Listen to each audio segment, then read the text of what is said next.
안녕하세요. 부자되는 경제학입니다. 여러분은 알고 계셨습니까? 2026년 이후로 우리 대한민국 부동산의 미래를요. 대한민국에서 10억짜리 집을 가지고 있으면 1년에 세금을 얼마나 낼까요? 1,000만 원?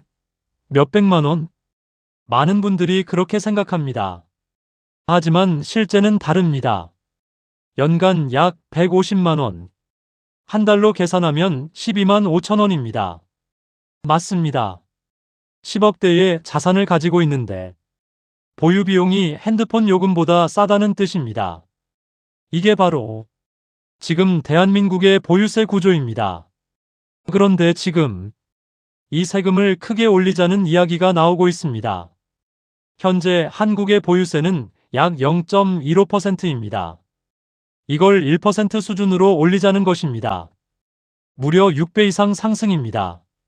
그렇다면 우리 대한민국의 경제는 앞으로 어떻게 될까요?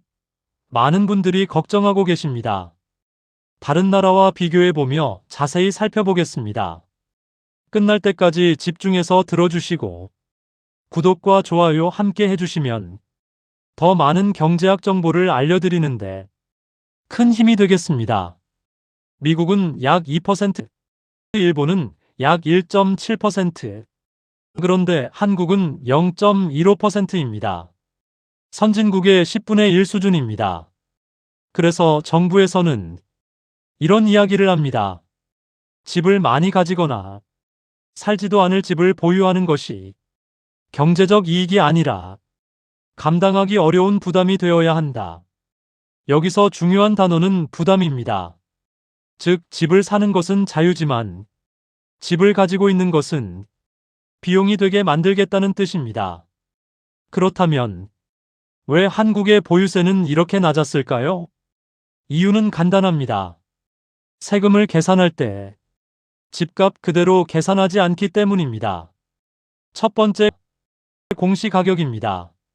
세금은 실제 거래 가격이 아니라 정부가 정한 공시가격 기준입니다.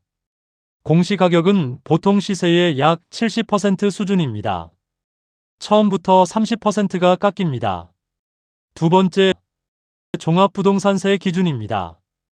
1주택자는 공시가격 12억 원까지 종부세를 내지 않습니다. 현재 서울 아파트 중위 가격은 약 11억 원대입니다.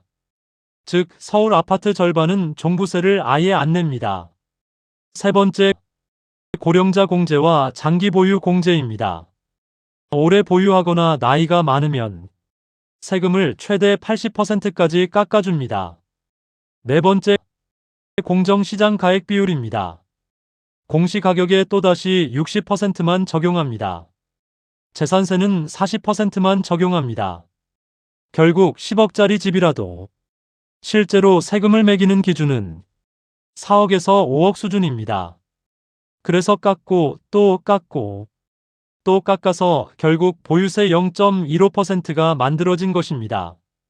이 구조가 수십 년 동안 유지되었습니다. 그 결과는 무엇일까요? 집을 가지고 있는 비용이 너무 쌌습니다. 그래서 집을 사서 그냥 들고만 있어도 됐습니다. 가격은 오르고 세금은 거의 없었습니다. 그런데 지금 이 구조를 바꾸겠다는 이야기가 나오고 있습니다. 보유세를 올리고 공시가격을 현실화하고 각종 공제를 줄이겠다는 것입니다. 이렇게 되면 어떤 일이 벌어질까요? 답은 일본에서 이미 벌어졌습니다. 일본의 보유세는 약 1.7%입니다. 1980년대 일본은 부동산 버블의 정점이었습니다. 도쿄 땅값이 미국 전체를 살 수 있다는 말까지 나왔습니다. 그때도 보유세 1.7%는 있었습니다. 하지만 아무도 신경 쓰지 않았습니다. 왜냐하면 집값이 매년 10%, 20%씩 올랐기 때문입니다. 세금보다 시세 차익이 훨씬 컸습니다. 하지만 1991년 버블이 터집니다. 집값이 떨어지기 시작합니다. 그런데 세금은 그대로였습니다. 가격은 떨어지고 세금은 그대로였지요. 1년 버티고 2년 버텼습니다. 그리고 3년째부터 매물이 나오기 시작합니다. 매물이 나오자 가격은 더 떨어졌습니다.